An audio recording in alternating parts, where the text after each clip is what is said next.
천국에 들어가는 것은 마음의 문제입니다 라는 말씀으로 함께 은혜를 나누겠습니다. 예수님은 바리새인과의 논쟁을 통해 천국에 들어가는 사람들의 조건을 이야기하고 계십니다. 바리새인들은 자신들이 가진 장로들의 교훈과 유전을 지킴으로 천국에 들어간다고 주장해요. 이 사람들 손 씻는 거 가지고 지금 싸우는 것이 아니에요. 손을 씻는 것의 문제가 아니에요. 더럽다 깨끗하다의 문제가 아니라 너희가 그것을 어겼기 때문에 너희는 죄인이다라고 얘기를 하는 거예요. 그러니까 죄인은 천국에 들어갈 수 없는 것이잖아요. 그러니까 이 사람들은 장로들의 유전을 가지고 죄인과 의인을 나누고 있는 것이죠. 예수님께서는 그 바리새인들에게 그것에 대해서 그렇지 않다라고 지금 얘기를 하고 계시는 것이잖아요. 그런 건 아무 의미도 없고 아무 가치도 없는 것이다. 가장 중요한 것은 네가 마음에 깨끗함을 얻었느냐의 문제라는 것을 예수님께서 말씀하고 계시는 것이죠. 그러니까 오늘 읽은 본문에서 베드로가 예수님에게 묻잖아요. 예수님, 그 비유가 무슨 의미입니까? 예수님께서 말하잖아요. 입으로 들어가는 거, 즉 겉에서 나타나는 거 아무 의미 없어. 그것이 사람을 더럽히는 것이 아니야. 그것이 사람을 죄인으로 만드는 것이 아니야. 죄인과 죄의 문제는 뭐냐면 네 마음에 무엇이 있느냐라는 것이다. 네 마음에서 나오는 것. 음란한 것, 거짓 증언하는 것, 살인하는 것, 악한 생각 이런 것들이 어디서 나온다는 거예요? 네 마음에 있는 것에서 나온다라고 얘기하시는 거잖아요. 그러니까 우리가 계속해서 지금 천국에 관련된 말씀, 마태복음이 천국에 관련된 말씀을 전한다고 제가 얘기하지 않습니까? 하나님의 나라, 죽어서 가는 나라가 아니라 이 땅에서 어떻게 하나님의 나라를 우리가 누리느냐에 대한 문제라면 그 첫 번째가 뭐냐? 마음의 문제라는 것이죠. 여러분 마음에 무엇이 있느냐에 따라서 여러분이 지금 천국을 누리기도 하고 여러분이 지옥에서 살아가는 인생이 되기도 하는 것이죠. 천국은 마음의 문제인 거예요. 무리를 불러 이르시되 듣고 깨달으라. 입으로 들어가는 것이 사람을 더럽게 하는 것이 아니라 입에서 나오는 그것이 사람을 더럽게 하는 것이니라. 우리의 행동의 대부분은 우리가 마음에 생각하는 것이 드러나는 거예요. 잠언 23장 7절 상반부에 대저 그 마음의 생각이 어떠하면 그 위인도 어떠한지. 우리가 사람들과 접촉하면서 그 사람이 나를 무시하는 어떤 말이나 어떤 무시하는 행동을 취할 때 왜 우리가 화를 냅니까? 그 사람이 실수했다고 생각하지 않잖아요. 왜? 아, 그 사람이 나를 그렇게 생각하고 있었구나. 그러니까 나를 이런 식으로 대하는구나 라고 생각하는 이유가 뭐냐면 우리는 의식적으로 그런 걸 다 알고 있는 것이죠. 저 사람의 생각이 어떠하면 그 사람의 행동이 어떠하다. 우리가 어떤 마음을 가지고 있느냐가 마귀가 우리를 유혹할 때 우리가 유혹을 이기느냐 이기지 못하느냐를 나타내 주는 것이에요. 그러니까 우리가 변명할 수가 없는 것이죠. 왜 아담과 하와가 죄를 짓고 하나님 앞에 변명할 때 하나님이 그 변명을 듣지 않냐? 바로 그런 것이에요. 마음에 무엇이 있느냐에 따라서 마귀가 유혹해 오는 것에 대해서 우리가 반응하는 것이라는 것이죠. 단지 눈에 보이지 않을 뿐인 것이지. 그러니까 하나님께서 하와의 변명이 얼마나 그럴듯하고 아담의 변명이 얼마나 그럴듯합니까? 아담이 얘기하잖아요. 하나님 나 그러려고 한 게 아니라 저 여자가 하라고 한 거예요. 그러니까 저 여자의 문제예요. 얘기하니까 여자는 뭐라고 얘기하냐? 하나님 제가 믿음이 약해서 저 마귀가 저 뱀이 나한테 먹으라고 해서 먹은 거예요. 얼마나 그럴듯하고 변명이 들을만 하잖아요. 근데 하나님께서 그 변명에 대한 답을 안 해요. 그리고 마귀에게는 아예 물어보지도 않아요. 왜 그렇습니까? 간단한 거예요. 그 아담의 마음이, 그 하와의 마음이 그랬다라는 거예요. 우리에게 얼마나 많은 유혹이 옵니까? 또 유혹이 올 수밖에 없는 우리가 생활, 환경 가운데 살고 있지요. 조금만 편하려면 거짓말해야 되고 또 조금 내가 다른 사람보다 나아지기 위해서는 좀 위선적인 행동을 해야 될 때도 있는 것이잖아요. 그런데 우리의 마음이 하나님의 말씀보다 다른 것이 우위에 있으면 그것을 따라가게 돼 있는 거예요. 그래서 다시 한번 말씀드리지만 천국은 마음의 문제인 거예요. 내 마음에 무엇이 있는지를 항상 살펴봐야 되는 것이지 다른 것을 보아서는 절대로 천국을 누릴 수가 없는 거예요. 천국은 바울이 우리에게 얘기한 것처럼 의와 기쁨과 평안입니다. 여러분 마음 가운데 이것이 있는지를 보세요. 내가 하나님 앞에서 떳떳하냐? 첫째가 의라는 게 뭡니까? 올바르게 산다는 거잖아요. 내가 하나님 앞에서. 그래서 의로운 자가 할 수 있는 게 뭡니까? 우리가 하나님의 보좌에 나아갈 때 부끄럽지 않고 하나님 보좌 앞에 나아갈 때 두렵지 않은 것이 내가 의로운 자가 되었다는 증거예요. 둘째는 내 안에 기쁨이 있는지를 보는 것이죠. 셋째는 내 마음에 평안이 있는 것을 보는 것이. 여러분이 지금 이것을 가지고 있다면 여러분은 지금 천국을 살고 있는 것이죠. 그러나 여러분 마음에 이런 것이 없다면 여러분은 천국이 아니라 결국 지옥을 사는 그런 인생이 되는 거예요. 사람들은 자신의 제약된 마음을 숨기기 위해 겉으로 포장된 행동들을 하려고 노력합니다. 노력한다는 것 자체가 그것이 익숙하지 않다는 것이고, 익숙하지 않다는 것은 그것이 본성이 아니라는 거예요. 죄를 짓는 데는 너무나 익숙해서 아무것도 가르치지 않아도 됩니다. 선하게 살려고 하면 노력해야 돼요. 악하게 살려고 하면 노력하지 않아도 됩니다. 그냥 그렇게 살면 돼요. 내 마음이 이끄는 대로 살면 악하게 살아요, 사람은. 이게 인간의 본성인 거예요. 그런데 어떻게 포장된 행위를 통해 천국에 들어갈 수가 있겠습니까? 본성이 바뀌지 않으면 절대로 천국에 들어가지 못합니다. 마음을 들여다보십시오. 그리고 예수 그리스도 안에서 중생의 체험을 통해 선을 행하는 것이 자연스러운 새 생명을 입으십시오. 천국에 가까운 사람이 되는 거예요. 중생이라는 말이 뭡니까? 새롭게 태어나는 거예요. 이전에는 아담에 속해서 죄 짓는 게 당연하다고 생각하는 사람, 죄를 짓는 것이 자유로운 사람. 그러나 우리가 예수를 믿고 중생했다는 것은 죄를 짓는 것이 괴로운 사람이에요. 거짓말을 하는 것이 괴로운 사람이에요. 시기 질투하는 것이 괴로운 사람이에요.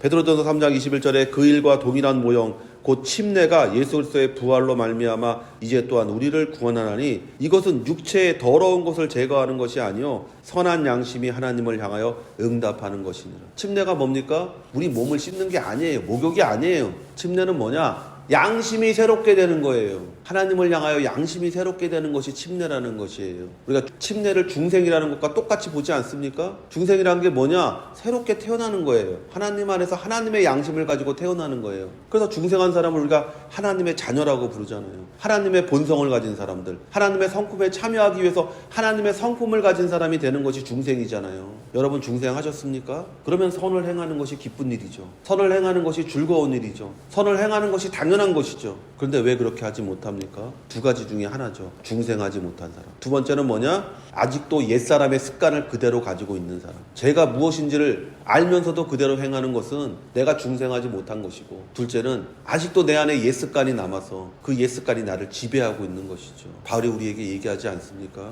옛습관을 벗어버리십시오. 누가 하는 겁니까? 내가 하는 겁니다. 내가. 그래서 자꾸 잘못된 것은 이건 잘못됐다고 자기 자신한테 말해야 되는 거예요. 하나님의 자녀로서 이렇게 살면 안 돼. 하나님의 자녀는 이렇게 살지 않아. 나는 하나님의 자녀야. 난 중생한 사람이야. 하나님의 성품대로 살아야 돼. 내 선한 양심을 따라 살아야 돼 라고 여러분이 여러분 자신을 훈련하는 거예요. 그럴 때 여러분이 정말로 천국을 사는 사람이 될 수밖에 없는 것이죠. 이에 제자들이 나와 이르되 바리새인들이 이 말씀을 듣고 걸림이 될 줄 아시나이까? 예수께서 대답하시되 심은 것마다 내 하늘아버지께서 심으시지 않은 것은 뽑힐 것이니 그냥 두라. 그들은 맹인이 되어 맹인을 인도하는 자로다. 만일 맹인이 맹인을 인도하면 둘이 다 구덩이에 빠지리라 하시니. 세상의 모든 철학과 종교는 결국 멸망을 향해 가는 것입니다. 맹인이 맹인을 인도하는 것이 바로 세상의 철학과 종교예요. 자신이 알지도 못하고 자신이 가보지도 못한 곳을 말하는 사람들이에요. 여러분 다른 곳에 가보십시오. 자신이 가보지도 않고 자신이 알지도 못하는 것을 사람들은 가리켜요. 요한복음 3장 11절에서 13절에 진실로 진실로 내게 이르노니 우리는 아는 것을 말하고 본 것을 증언하노라. 그러나 너희가 우리의 증언을 받지 아니하는도다. 내가 땅의 일을 말하여도 너희가 믿지 아니하거든. 하물며 하늘의 일을 말하면 어떻게 믿겠느냐. 하늘에서 내려온 자 곧 인자 외에는 하늘에 올라간 자가 없느니라. 그러나 예수님은 우리가 궁극적으로 이르러야 할 곳에서 오신 분이에요. 그리고 지금도 그곳에서 우리를 위한 처소를 예비하고 계신 거예요. 여러분 맹인에게 인도받으면 안 돼요. 목사도 맹인인 사람이 많아요. 나도 맹인입니다. 그러나 저는 여러분에게 맹인이 아닌 분을 소개해 줄 수 있어요. 누굽니까? 예수님입니다. 어디서 와서 왜 살며 어디로 가는지를 아시는 분은 오직 예수님밖에 없어요. 그 예수님을 여러분 마음에 모실 때 그분이 여러분의 인도자가 되십니다. 그게 뭐예요? 성령 충만이잖아요. 왜 성령 충만 받으라고 얘기합니까? 다른 보혜사, 예수님과 같은 분, 예수님이 내 안에 오셔서 나를 인도하셔서 내 손을 붙잡고 내 발을 붙잡고 주님이 걸어가신 길을 따라 우리가 천국에 이르는 그와 같은 인생이 되게 해주시기 때문에 우리가 계속해서 성령의 충만함을 받으라고 말하는 거예요.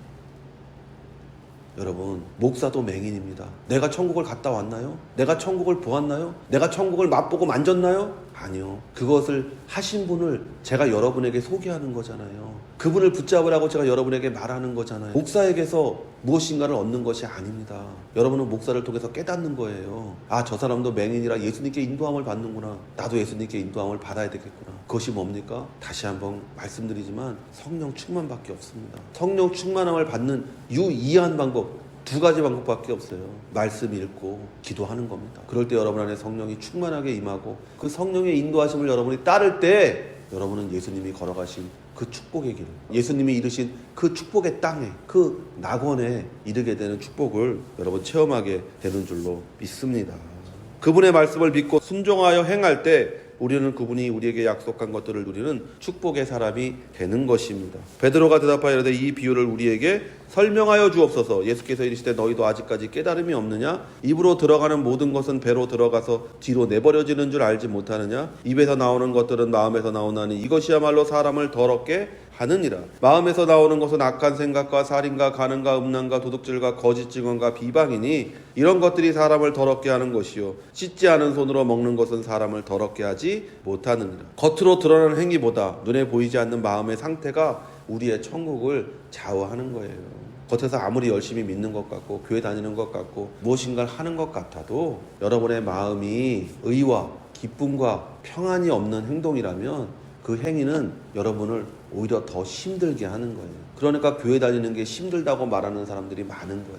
왜 우리는 세상 사람처럼 살지 못합니까? 세상 사람들은 편하고 즐겁게 사는 것 같은데 우리는 왜 맨날 교회 안에서 이렇게 매여 있습니까? 라고 말하는 어리석은 소리를 하는 거예요. 왜요? 자꾸 겉으로 뭔가를 해야 된다라고 생각하니까.